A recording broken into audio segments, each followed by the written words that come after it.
Tekken. Wow, this is a tough one, because there are so many sequels, 7 to be exact, but gnomes and elves apparently knew that it all began with the first one.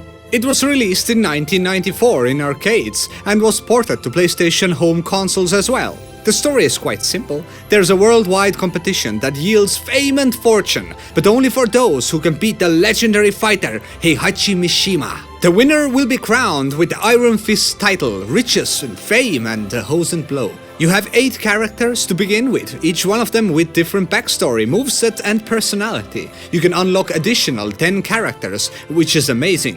Lee, Wang and the Devil being my favorites. Meaning that you can unlock more than you initially had. Marvelous. Once you beat the game with your selected character, you can unlock their ending movie, and that alone is good enough reason to keep playing. Tekken is a fighting game, and knowing your characters and their movesets is kind of important. Usually in fighting games, players are divided into 2 categories. Those who play Mortal Kombat and those who play Tekken.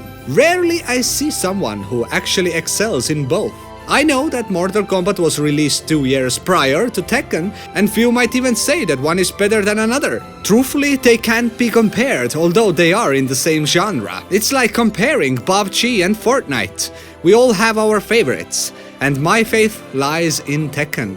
People who play fighting games are also divided into separate categories, one type being the button smasher and the other the combination learner. In Tekken, you can truly complete the game using both methods. I fall in the category of learning every possible combination and perfect defense. I usually know all the moves of my opponent, and when I see a familiar combination emerge, I already know how to duck, defend and counter. If I see my opponent starting a combo, I know exactly when to retaliate.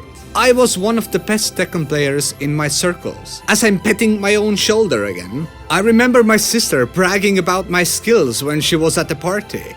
All the masculine friends of hers laughed and promised to kick my ass in Tekken, luckily not in real life. I was at home when my sister called me and asked me to come over and put them into their places. I think I was about 19 years old then, yeah. Tekken 3 was still good, and well, when I stepped into this apartment, I was greeted with a PlayStation controller and 7 guys laughing at me. Girls, on the other hand, rooting to their boyfriends, just had to watch.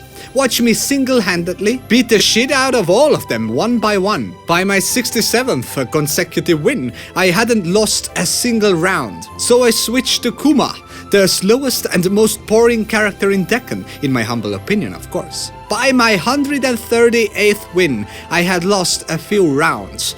After that, I couldn't stop laughing. I just button smashed and laughed and button smashed, so I beat them, maybe even my eyes closed at some point. I was exhausted. I was literally exhausted. My fingers were burning that evening. But I left with my head held high, and my sister received the praise of having a hero as a brother. Anyways, Tekken takes some getting used to, getting those combos right, or at least blocking the right way. Tekken was slow, and characters jump double the height of their length. It was a fighting game. It was like fighting a koala on the moon, actually. But all the moves translated into wrestling in our front yard, and just overall nice experience. By the way, music in Tekken games is fantastic, and I will add my favorite tracks in the description as well. This was my deeper meaning behind Tekken. I'm SillyLlamaz, and thanks for watching. Till next time!